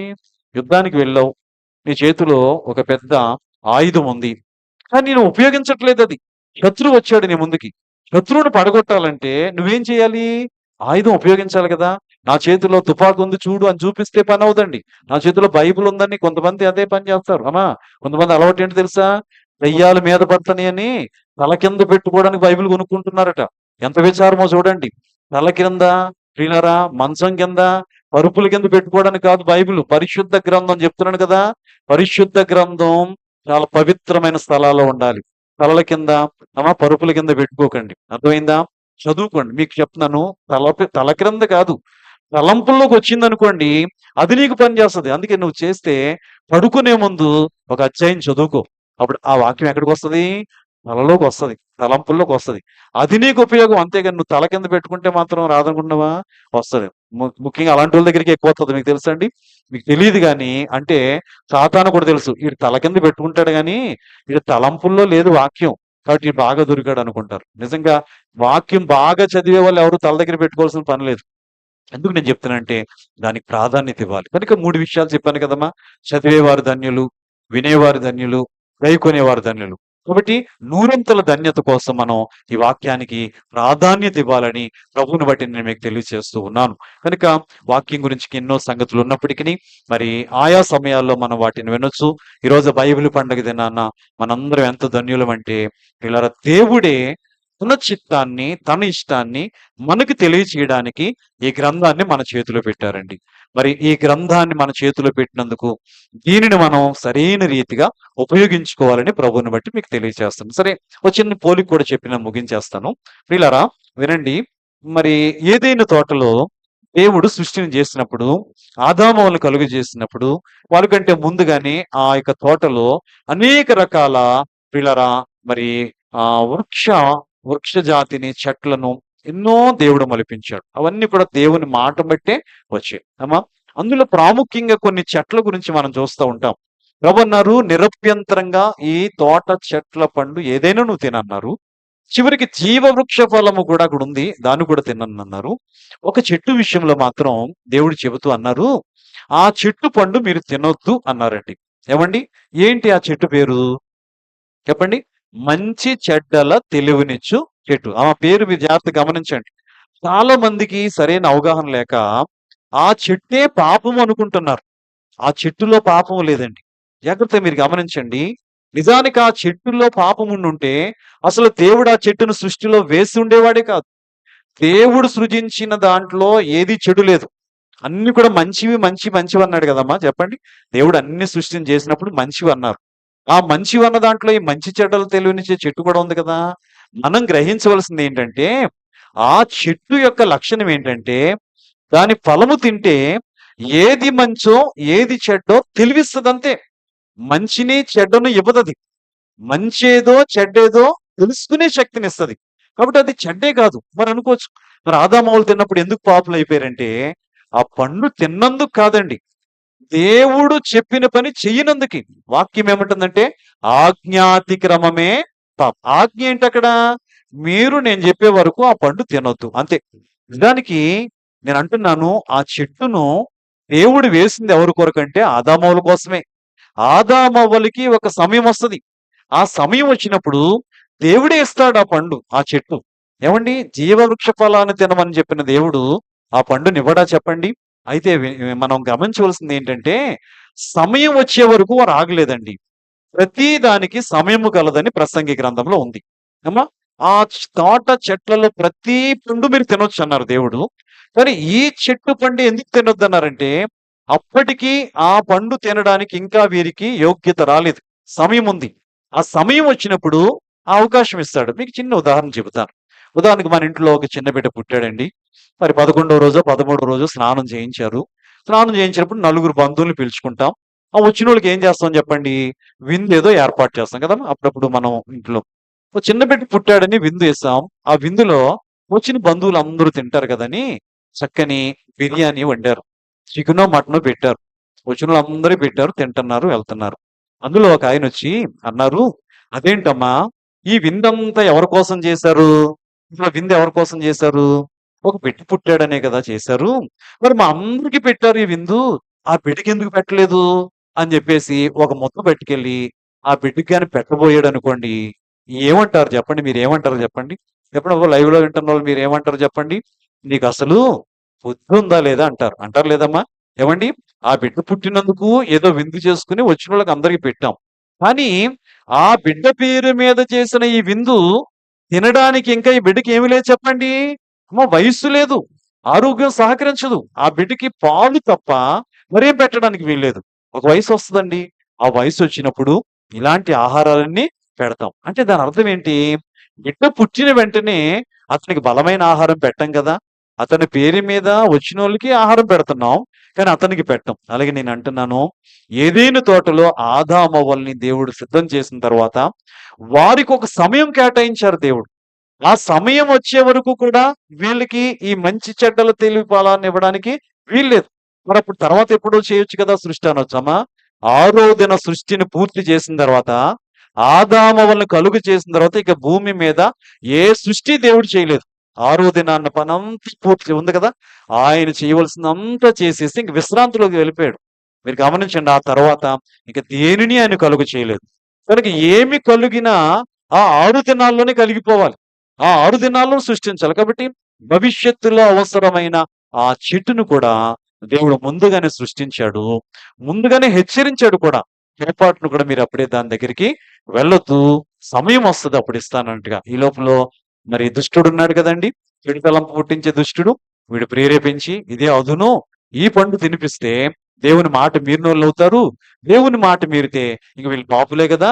నా సొత్తే కదా అవుతారని వాడు ప్రణాళిక వేసి మొత్తానికి మాటలాడి అవ్వమ్మతో ఆ పండు తినిపించి, అవ్వమ్మతో మరలా వెళ్లి తన భర్తకు ఆ పండు తినిపించడం, ఇద్దరు కూడా పాపంలో పడిపోయారు. కాబట్టి ఇప్పుడు గమనించవలసింది ఏంటంటే, మంచి చెడ్డల తెలివినిచ్చే ఆ చెట్టుకి అందులో పాపం లేదు. వినండి మాట. మంచి చెడ్డల తెలివినిచ్చే చెట్టు. ఏమండి? ఆ చెట్టు ఫలం తిని వారు ఆజ్ఞను అతిక్రమించడం ద్వారా పాపంలోకొచ్చారు. సరే, మరి మాటేంటంటే, అక్కడ కనబడిన ఆ చెట్టు మరలా బైబిల్ గ్రంథంలో మనకెక్కడైనా కనబడుతుందా? చెప్పండి, ఆలోచన చేయండి. జీవవృక్ష ఫలం గురించైనా మనకి ప్రకటన గ్రంథంలో కనబడుతుంది గానీ, ఈ మంచి చెడ్డలు తెలివినిచ్చే చెట్టు గురించి ఎక్కడ మనకి కనబడదు. సరే, ఎవరు ఒప్పుకున్నా, ఒప్పుకోకపోయినా ప్రియులారా, ఆ చెట్టు ఏంటి అనేది మనం చూస్తే, ఆ రోజు ఆదామవ్వలు దాన్ని నిరుపయోగం చేసుకున్నారు. తినొద్దన్న టైంలో వారు తిన్నారు. వారికి ఇంకా అది ఉపయోగపడలేదు. తర్వాత వారు బయటకొచ్చేసారు. కానీ నేనంటున్నాను, మీరు జాగ్రత్తగా గమనిస్తే ఈరోజు మనకి దేవుడు ఆ చెట్టును మనందరికీ అందుబాటులో ఉంచారండి. ఏంటో తెలుసా? మంచేంటి, చెడ్డేంటి తెలుసుకునే జ్ఞానము కలిగిన ఆ చెట్టు. మీరు చెప్పాలి ఆలోచించి. ఏంటది? అందరూ చెప్తారా? మరి ఎవరో చెప్పారు. యెస్, నిజమే. ప్రియులారా, ఎవరు నమ్మినా నమ్మకపోయినా ఒకవేళ ఈ మాటలు కొందరికి అభ్యంతరంగా ఉండొచ్చు. పోలిక ఒకవేళ మీకు కష్టంగా ఉండొచ్చు. కానీ ఒకటే నేను చెబుతున్నాను. ఏది మంచో, ఏది చెడ్డో తెలుసుకొనగలిగిన జ్ఞానం మనిషికి వచ్చేది దేన్ని బట్టో తెలుసండి? ఈరోజు మనందరి చేతిలో ఉన్న ఈ బైబిల్ గ్రంథాన్ని బట్టి, ఒకసారి బైబిల్ గ్రంథం ఎత్తి దేవునికి స్తోత్రం చెప్పండి. హల్లెలూయా. ప్రియులారా, ఇందులో మరి దైవజనుడు పద్యంలో రాశారు, ఏది మంచో ఏది చెడ్డో ఎత్తి చూపించు గ్రంథం ఏది అన్నారు. అమ్మా, నిజానికి ఈ గ్రంథం ద్వారా ఏది మంచో గ్రంథం చెబుతుంది, ఏది చెడ్డో గ్రంథం చెబుతుంది, ఏది చెయ్యాలో చెబుతుంది, ఏది చేయకూడదో చెబుతుంది, ఏం తినాలో చెబుతుంది, ఏం తినకూడదో చెబుతుంది, ఏం అనాలో చెబుతుంది, ఏం అనకూడదో చెబుతుంది, ఏం చూడాలో చెబుతుంది, ఏం చూడకూడదో చెబుతుంది, ఏం ఆలోచించాలో చెబుతుంది, ఏం ఆలోచించకూడదో చెబుతుంది. అంటే మనము ఏది మంచో ఏది చెడ్డో గాని తెలుసుకోవాలి అంటే ఈ చెట్టు దగ్గరికి వస్తే చాలండి. ఈ చెట్టు మన దగ్గర ఉందంటే నిజంగా ప్రియులారా ఎంత అద్భుతం చెప్పండి. నిజంగా తెలుసుకోవడానికే అమ్మా, చేయడానికి కాదు. మంచేదో తెలుసుకోవాలి, దాన్ని చేయాలి. చెడేదో కూడా తెలుసుకోవాలి, తెలుసుకొని దాన్ని ఏం చేయాలి చెప్పండి, విడిచిపెట్టాలి. అందుకే మీరు గమనించండి, బైబిల్లో భక్తుల చరిత్ర ఉంది, రెండోదమ్మా భక్తిహీనుల చరిత్ర కూడా ఉంది. భక్తుల చరిత్ర ఎందుకు రాయించాడంటే ఆ చరిత్ర విని భక్తులం అవడానికి. భక్తిహీనుల చరిత్ర ఎందుకు దేవుడు రాయించాడంటే వాళ్ళ భక్తిహీనతను బట్టి ఇలా నష్టపోయారు, మీరు నష్టపోకూడదు అని చెప్పడానికి దేవుడు ప్రియులారా ఈ గ్రంథంలో ఈ విషయాలన్నీ రాస్తారు. కొంతమందికి అర్థం కాక బైబిల్లో తప్పులు ఉన్నాయి అంటున్నారు, బైబిల్లో ఏవేవో ఉన్నాయి అంటున్నారు. ఒకటే గమనించండి, ఉన్నది ఉన్నట్టుగా జరిగింది జరిగినట్టుగా యథార్థంగా దేవుడు ఇందులో అన్ని విషయాలు రాశారు. ఒకవేళ ఏమైనా తప్పులు జరుగుంటే బైబిల్ గ్రంథంలో మనుష్యుల తప్పులు మాత్రమే కనబడతాయి మనకి కదండి. ఆలోచన చేయండి, ఎన్ని తప్పులు వెతికినా మనుషులు చేసిన తప్పులే, కానీ దేవుడు ఎక్కడైనా తప్పు చేసినట్టు కనబడుతుందా? తండ్రి అయిన దేవుని మరి కార్యాల్లో తప్పు కనబడదు, కుమారుడైన యేసుప్రభు వారి కార్యాల్లో తప్పు కనబడదు, పరిశుద్ధాత్మ దేవుని కార్యాల్లో కూడా ఏం కనబడదు చెప్పండి? మీరు ఎంత వెతికినా తప్పే కనబడదు. ఆయన అంటారు, నాలో పాపం ఉన్నదని మీలో ఎవరు స్థాపింపగలరు అని సవాల్ చేశాడు. కాబట్టి గుర్తుపెట్టుకోండి, ఇది మనందరికి దేవుడు అనుగ్రహించిన మంచి చెడ్డల తెలివినిచ్చే ఆ చెట్టు. ఆ రోజు కనబడ్డది ఏదేని తోటలో, మరల ఎక్కడ కనబడలేదు, కానీ ఈ రోజు మనందరి చేతిలో ఉందండి. జాగ్రత్తగా ఉపయోగించుకుంటే ఎన్నో రీతిలుగా మనకు ఉపయోగం. అది గుర్తుపెట్టుకోండి. చివరి మాట ఒకటి చెప్పనా, ఈరోజు మన చేతిలో ఉన్న ఈ గ్రంథం ఈరోజు మనందరికి చాలా అందుబాటులో ఉందండి. నిజంగా చాలా రీతిలుగా ఈ గ్రంథాన్ని మనం వాడుకుంటున్నాం. కానీ ఒక మాట బైబిల్లో ఉంది, చదివితే చాలా వేదన అవుతుంది. ఒక్కసారి చదివండి ఆ రిఫరెన్స్. ఆమోసు గ్రంథం 8వ అధ్యాయము 11, 12 వచనాలు. ఈ వాక్యం ఒక్కటి చదువుకుని ముగించేసుకుందాం, ఎవరు కంగారు పడొద్దు. ఒకటి మాట, ఆమోసు గ్రంథం 8వ అధ్యాయం 11, 12 వచనాలు ఒక్కసారి తీసిన వారు చదవగలిగితే దాన్ని ఒక్క మాట నేను చెప్పి ముగిస్తాను. రాబోవు దినములు యందు దేశములో నేను క్షామము పుట్టింతును, అది అన్నపానములు లేకపోవుట చేత కలుగు క్షామము కాక యెహోవా మాట వినకపోవుట వలన కలుగు క్షామముగా ఉండును. ఒక్కసారి ఇలా చూడండి అమ్మా, అక్కడ అంటున్నారు రాబోయే దినాల్లో నేను క్షామము పుట్టిస్తానన్నారు. క్షామము అంటే కరువు, క్షేమము వేరు, క్షామం ఒక ఒత్తు తేడా అంతే అమ్మా. క్షామం అంటే కరువు, క్షేమం అంటే సమృద్ధి. రాబోయే దినాల్లో క్షామం అంటే కరువు పుట్టిస్తారట. సహజంగా కరువు అంటే ఏమనుకుంటాం తెలుసా? అన్నపానం లేకపోతేనో, చేతిలో డబ్బులు లేకపోతేనే, ఒంట్లో ఆరోగ్యం లేకపోతేనే కరువులో ఉన్నామంటాం. కానీ ఆ కరువు అది కాదట. ఆహారం ఉంటదట, ధనం ఉంటదట, అన్నీ ఉంటాయట. కానీ ఏమిటట? యెహోవా మాట వినకపోవడం వల్ల వచ్చే కరువట. చూడండి, ఏంటి ఆ వినకపోవడం వల్ల వచ్చిన కరువు ఏంటి? దేని గురించిన కరువు అంటే ప్రజలంట ఆ కరువులో ఏం వెతుకుతారట? చదవండమ్మ, తర్వాత వచనంలో ఏమని చెప్పండి. కాబట్టి జనులు యెహోవా మాట వెతుకుటకై, చూడండి, ఈ సముద్రము నుండి ఆ సముద్రమునకును, ఉత్తర దిక్కు నుండి తూర్పు దిక్కు వరకు సంచరించుదురు గాని అది వారికి దొరకకపోవును. మీ బైబిల్ గ్రంథంలో ఈ మాట గుర్తుపెట్టుకోండి. యెహోవా మాట వినడానికంట ప్రజలైన వారు ఎక్కడెక్కడికి తిరుగుతారు తెలుసా? ఈ సముద్రము నుండి ఆ సముద్రం. సముద్రం అంటే ఖండాల దగ్గర ఉంటుందమ్మా. మరి ఈ సముద్రం నుండి ఆ సముద్రం అంటే ఇంకా భూమి అంతా తిరిగాడు. ఉత్తర దిక్కు నుండి చెప్పండి తూర్పు దిక్కుకి, అంటే 4 దిక్కులు తిరిగేసినట్టే. ఇలా చూడండి, దేవుని మాట కోసం, యెహోవా మాట కోసం, ఇంకా చెప్పండి వాక్యం కోసం ఈ ప్రజలంట సముద్రం నుండి సముద్రం తిరుగుతారు, ఈ దిక్కు నుండి ఆ దిక్కుకి తిరుగుతారు. అయినా సరే చెప్పండి అది వారికి దొరకదు అన్నారు. ఎవరికో తెలుసా ఈ శిక్ష? ఈరోజు దేవుని మాట దొరుకుతున్నప్పుడు ఎవరైతే నిర్లక్ష్యం చేస్తున్నారో, ఈరోజు దేవుని వాక్యం సమృద్ధిగా దొరుకుతుందండి. ప్రతి మందిరములో దైవజనులు నిలబెట్టుకుని విలువైన వాక్యాలు దేవుడు అందిస్తున్నారు. అలాగే ఈ యూట్యూబ్ ద్వారా, ఈ యొక్క సామాజిక మాధ్యమాల ద్వారా ఎందరో దైవజనుల వాక్యాలు విరివిగా మనకు దొరుకుతున్నాయి. మనం వినాలే గాని, చూడాలే గాని, మనసుండాలే గాని ఎన్ని వాక్యాలు దొరుకుతున్నాయండి. కానీ ఎన్ని దొరికినా ఈరోజు అవన్నీ చాలా మంది ఏం చేస్తున్నారో తెలుసండి? నిర్లక్ష్యం, నిర్లక్ష్యం, నిర్లక్ష్యం. దేవుని వాక్యాన్ని నిర్లక్ష్యం చేస్తున్నారు. దేవుని మాట వినడం లేదు. ఎవరైతే వినడం లేదో ఒకరోజు వస్తదటండి, ఆ వాక్యం మాకు కావాలనట దేశాల నుండి దేశాలకి, దిక్కుల నుండి దిక్కులకి, సముద్రాల నుండి సముద్రాల వరకు ప్రయాణాలు చేస్తారట, ప్రయాస పెడతారట. కానీ వారికి మాత్రం ఆ వాక్యము దొరకదు. ఎందుకో తెలుసండి? దొరికి కాలంలో ఏం చేస్తారు వాళ్ళు? వాక్యములు ఉంటుంది, యెహోవా దొరుకు కాలం ఉంది, ఆయన్ని వెదకుడి లేదా సంపాదించండి అన్నారు. దేవుని వాక్యం దొరుకుతున్నప్పుడు ఎవరు నిర్లక్ష్యం చేస్తున్నారో ఒక రోజు వస్తుందండి. నేను చెబుతున్నాను, ఇలా చూడండి, మన చేతిలో ఎంతో సురక్షితంగా ఉన్న ఈ గ్రంథం ఒకరోజు అందరి చేతుల్లోంచి మాయం కాబోతుంది. జాగ్రత్త, ఇది నమ్మండి. వాక్యంలో ఉన్న మాటే. వాక్యం లేకుండా చేస్తాడు సాతాను. దేవుడే అవకాశం ఇస్తాడు. ఎందుకంటే నా పిల్లలకి వాక్యం ఇచ్చి చదవండి అంటే చదవడం లేదు, వాక్యం ఇచ్చి వినండి అంటే వినడం లేదు. కాబట్టి ఈ వాక్యానికి నా బిడ్డలు విలువ ఇవ్వడం లేదని చెప్పి అవసరమైతే దేవుడే అవకాశం ఇచ్చి ఆ వాక్యం మనకు దూరం అయ్యేటట్లు చేస్తారు. ఎప్పుడైతే బైబిల్ మనకు దూరం అయ్యిందో అప్పుడు ఏం కోరుకుంటారో తెలుసా? అమ్మా, మనలో చాలా మందికి ఉన్న అలవాటు ఏంటి తెలిసే? సమృద్ధిగా మన దగ్గర ఉన్నప్పుడు లెక్క చేయం. ఏదైనా అంతే అమ్మా, సమృద్ధిగా మన దగ్గర ఉన్నప్పుడు లెక్క చేయం. అది దూరం అయ్యాక దానికోసం ఎన్ని పాటలు పడతా ఉంటామో కదా. అందుకే దొరుకు కాలం ఉంది. నేను అంటున్నాను, మన చేతిలోని గ్రంథం ఎక్కడికి వచ్చేయాలో తెలుసండి? చదవగా చదవగా చదవగా ఎక్కడికి వచ్చేస్తుంది చెప్పండి? మనసులో. ఇప్పుడు చేతిలో ఉన్న గ్రంథాన్ని ఎవరైనా తీసేయగలరు, మనసులో ఉన్న గ్రంథాన్ని ఎవరైనా తీయగలరా? చెప్పాలి. చేతిలో ఉన్న వాక్యాన్ని ఎవరైనా తీయగలరు, మనసులో ఉన్న వాక్యాన్ని ఎవరైనా తీయగలరా? తీయలేరు. కాబట్టి ఎక్కడికి వచ్చేయాలి చెప్పండి అమ్మా?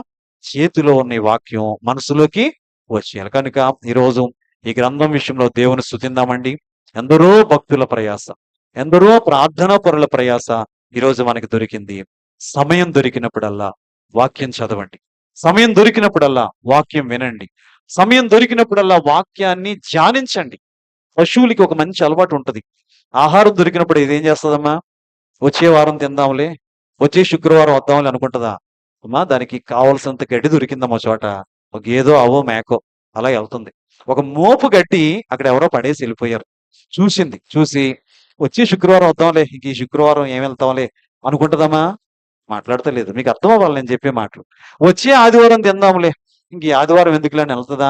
అది ఏం చేస్తుంది చెప్పండి మీరు? అమ్మా, ఏం చేస్తుంది చెప్పండి? నాకు ఇంత ఆహారం దొరికింది అని దేవుని స్తుతించుకుని ఏం చేస్తా తెలుసండి?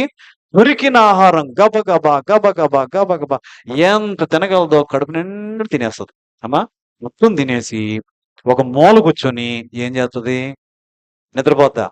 మనమైతే అదే పని చేస్తామండి. అమ్మా, ఒక ముద్ద ఎక్కువ తిన్నామంటే మనకు వచ్చేది అదే.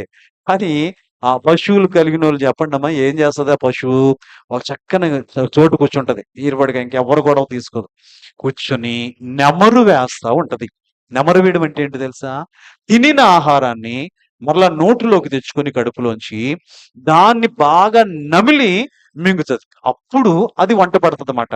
ఇప్పుడు గబగబా తినేసిన ఆహారాన్ని అలాగే కడుపులో ఉంచేసుకుంది అనుకోండి, అది మరలా దానికి విషంగా మారిపోతుంది, జబ్బు అయిపోతుంది. కొన్ని పశువులు తింటాయి గనట నెమరు వేయవు. అందుకే చూడండి, మీరు కావాలితే ఒక్కొక్కసారి ఒక రోజు మన పశువుల హాస్పిటల్ ఉంది కదమ్మా, అక్కడికి వెళ్ళి కూర్చోండి, తెస్తారు కొందరు రైతులు. అప్పుడప్పుడు మన రమణ గారు కూడా మీకు మీ దగ్గర దొరికే మందులు ఏమంటారు తెలుసా? అయ్యా, మా పశువు నెమరు వేయట్లేదు చూడండి డాక్టర్ గారు అంటే ఇంజక్షనో ఏదో చేస్తారు. అంటే పశువు నెమరు వేయకపోతే దానికి అనారోగ్యం. అలాగే నేను అంటున్నాను, దేవుని పిల్లలు నెమరు వేయవలసింది ఏంటమ్మా? ఇదేదో బాగుంది, మేము కూడా అలా దొరికిందంత తినేసి మళ్ళీ అరిగించుకుంటాం అంటే కుదరదు. శరీరాహారానికి మనకి లేదమ్మా అవకాశం. అమ్మా, బంగారు తల్లి వింటున్నారా? శరీరాహారానికి మనకి లేదు. శరీరాహారం ఎంత తినాలో అంతే తినాలి, అంతకు మించి తింటే లేనిపోయినారు. కానీ వాక్యాహారం ఏదైతే ఉందో దానిని మనం దొరికినంత కూడా హృదయంలోని పదిలం చేసేసుకుని, మనకున్న అవకాశం ఏంటంటే ఖాళీ దొరికినప్పుడు మనం కూడా కూర్చొని వాక్యాన్ని ధ్యానం చేస్తూ, దాన్ని ధ్యానం అంటారు. నెమరు వేయడం అంటే ఏంటి తెలుసా? ధ్యానం. బైబిల్ మిషన్ లో వాక్య ధ్యానం లేదా ప్రార్థన ధ్యానం అంటారు. ధ్యానం అంటే ఏంటి తెలుసా? వినిన మాటలు మనం గతంలో విన్న మాటలు అలాగన ఒక్కసారి స్మరణకు తెచ్చుకుని అవి బాగా మన ఆత్మకు వంట పెట్టేలాగున, మన మనసుకు వంట పెట్టేలాగున ధ్యానించడమే. కొంతమంది వాక్యం వింటారు, వెళ్ళిపోతారు, మరలా ధ్యానించు, వృధా అయిపోతుంది. కాబట్టి దేవుడు మనకిచ్చిన భాగ్యం ఏంటంటే వాక్యాన్ని ధ్యానం చేసుకుని వాక్యాన్ని అమరు వేసుకునే శక్తి దేవుడు ఇచ్చాడు.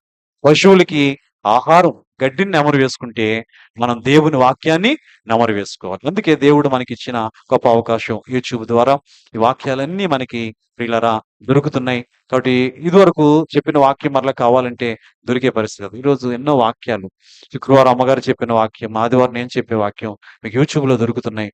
Bible mission Jaggampeta head office Guntur అనే పేరు మీద యూట్యూబ్ ఛానల్ నడుస్తుందండి.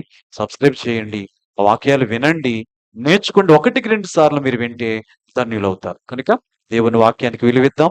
వాక్యమే మనం బ్రతికించేది, వాక్యమే మనం నడిపించేది, వాక్యమే మనం సిద్ధపరిచేది, వాక్యమే మన జీవితాలకి ఆధారం. కనుక ఈ ఆధారమైన దేవుని వాక్యాన్ని మనం కలిగి ఉందాము. ఆ వాక్యాన్ని వీళ్ళరా పుస్తక రూపంలో దేవుడు మనకిచ్చిన ఈ గ్రంథాన్ని ప్రేమిందామండి, గ్రంథాన్ని గౌరవిందాం. గొప్ప భాగ్యం ఏంటంటే మన మిషన్ పేరు చెప్పండి అమ్మా, మన సంస్థ సంఘం పేరు చెప్పండి అమ్మా, బైబిలు మిషన్. దేవుడే బయలుపరిచారు దీన్ని.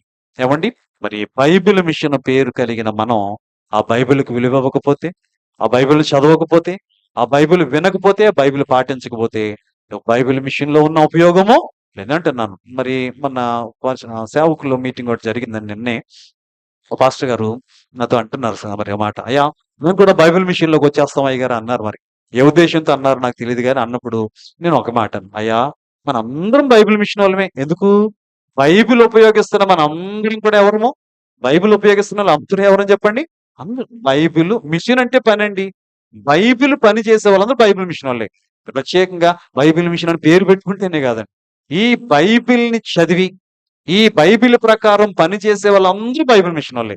అర్థమవుతుందండి? ఈ పేరుకి ఏ మిషన్ అయినా సరే. ఆ పాస్టర్ గారితో నేను అదే చెప్పినప్పుడు ఆయన సంతోషించారు. నిజమే కదండి, బైబిల్ లో ఉన్నది చేసే వాళ్ళందరూ బైబిల్ మిషన్ వాళ్ళే. కాబట్టి మనందరికీ ఆధారం బైబిలే. ఈ బైబిల్ పండుగ దినాన్న బైబిల్కి విలువిద్దామండి, బైబిల్ ప్రకారం జీవిద్దాం, బైబిల్ ప్రకారం జీవించి ఆ పరలోక రాజ్యం చేరుకుందాం. అట్టి ధన్యత ఈ వాక్యం ద్వారా తండ్రి మనెల్లరకు దయచేయను గాక. ఆమేన్. మహాపరిశుద్ధుడైన మా తండ్రి, నీ పరిశుద్ధ నామమునకు వందనాలు, స్తుతులు, స్తోత్రాలు చెల్లిస్తూ ఉన్నాం ప్రభా. నిజమైన ఆయన మరి తండ్రి, మమ్మను బ్రతికించేది నీ వాక్యమే. ఆయన తన వాక్కును పంపి వారిని స్వస్థపరచునన్నారు. స్వస్థపరిచేది నీ వాక్యమే, దీపమై ఉన్నది నీ వాక్యమే. ఆయన మా జీవితాలను సరిచేసేది నీ వాక్యమే. వాక్యములు ఎన్నో విలువైన సంగతులు ఉన్నాయి ప్రభా.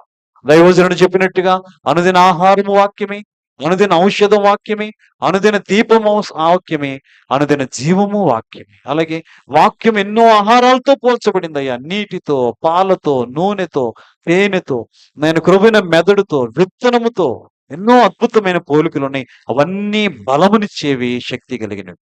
అలాగే ఎన్నో ఉపకరణాలతో పోల్చారు తండ్రి. సుత్తు వలె సరి చేస్తున్నాను, కత్తి వలె ఖండిస్తుందన్నారు, రక్తం వలె దిద్దుతుందన్నావు తండ్రి. దేవా, చాకిలి వాని సబ్బు వలె శుభ్రం చేస్తుందన్నారు, కంసాలు వాని కొలిములో ఉన్న అగ్ని వలె కాల్చి మస్టును తోస్తుందన్న ప్రభా. ఎన్నెన్నో విలువైన పోలికలు, ఉపకరణాలు ఉన్నాయి. అవన్నీ మాకు వాక్యంలో దొరుకుతున్నాయి. మా ఆత్మ బలపడాలి, మా ఆత్మ సరి చేయబడాలి. బలపరిచేది వాక్యం, సరిచేసేది ఉపకరణం. కనుక నీ వాక్యం అనే ఆ ఆహారాన్ని మేము కలిగి ఉండి, నీ వాక్యం అనే ఆ ఉపకరణాల చేత నాయన మేము సరిచేయబడి నీ రాకడకు సిద్ధపడే గొప్ప భాగ్యాన్ని మాకు దయచేయండి. రాబోయే దినాల్లో వాక్యపు కరువు రాబోతుందయ్యా. ఈరోజు సమృద్ధిగా నీ దాసుల ద్వారా వాక్యం అందిస్తున్నావు, ఒకరోజు ఆగిపోతాయి నాయన. బైబిల్ కనబడదు, బైబిల్ వాక్యాలు వినబడవు, అన్ని ఆగిపోతాయి. ఆ రోజు గాని మా హృదయంలో వాక్యం ఉంటే మేము ఎక్కడికి పరిగెత్తాల్సిన పని లేదు, ఎక్కడా వెతుక్కోవాల్సిన పని లేదు. వాక్యం మా హృదయంలో ఉన్నప్పుడు అదే కదా మాకు దీవెన. దావీదు భక్తుడేదే అంటాడు, నేను నీ ఎదుట పాపము చేయకుండానట్లు నా హృదయములో నీ వాక్యం ఉంచుకొని ఉన్నానన్నారు తండ్రి. చాలా మంది చేతిలో వాక్యం ఉంచుకుంటున్నారు కానీ, గోడల మీద వాక్యం ఉంచుకుంటున్నారు కానీ హృదయములోనికి రానివ్వడం మీద ఈ వాక్యం. చేతిలో కాదు, గోడల మీద కాదు, హృదయములోనికి రావాలి తండ్రి, జీవితంలోనికి రావాలి. అలాంటి ధన్యత ఈ బైబిల్ పండుగ దినాన్న వాక్యం విన్న మా సంఘ బిడ్డలందరికీ, అలాగే లైవ్ లో వాక్యం విన్న వారందరికీ దయచేసి నీ యొక్క చిత్తానుసారం జీవించగలిగిన కృపెమ్మని. ప్రకటన 1:3లో విన్నట్టుగా చదువుతూ వింటూ గైకొంటూ నూరంతల దీవెన అందుకునే భాగ్యం దయచేయండి. ఆయన సువార్తలు మీరన్నారు, కాగా ఈ నా మాటలు చెప్పున చేయు ప్రతివాడును బండ మీద ఇల్లు కట్టుకుని బుద్ధిమంతుని పోలిన వాడై అన్నారు. విని చేయుట, ఈ నా మాటలు విని వాటి చెప్పున చేయువాడన్నావు తండ్రి. నీ మాటలు వినడం కాదయ్యా, వాటి ప్రకారం చేయాలి. అలాంటి ధన్యకరమైన స్థితి మా అందరికి అనుగ్రహించి మహిమను పొందమని, వాక్యమై మాతో మాట్లాడిన మంచి బోధకుడై ఉండి నా యొద్దకు వచ్చి నా కాడి ఎత్తుకుని నా యొద్ద నేర్చుకుడని చెప్పి ఈరోజు అనేక విషయాలు మాకు నేర్పించిన మంచి బోధకుడైన యేసు స్వామి పరిశుద్ధ నామములో వేడుకొనుచున్నాం మా పరమ తండ్రి. ఆమేన్, ఆమేన్, ఆమేన్. మంచిది. విన్న వాక్యాలు అందరి హృదయాల్లో పదిలపరుచుకోండమ్మా. వాక్యానుసారమైన జీవితం జీవించడానికి ప్రయత్నం చేయండి. ఎప్పుడు కూడా ఈ వాక్యానికి విలువిద్దాం, బలపడదాం. దేవుడు దీవించును గాక. ఆమేన్.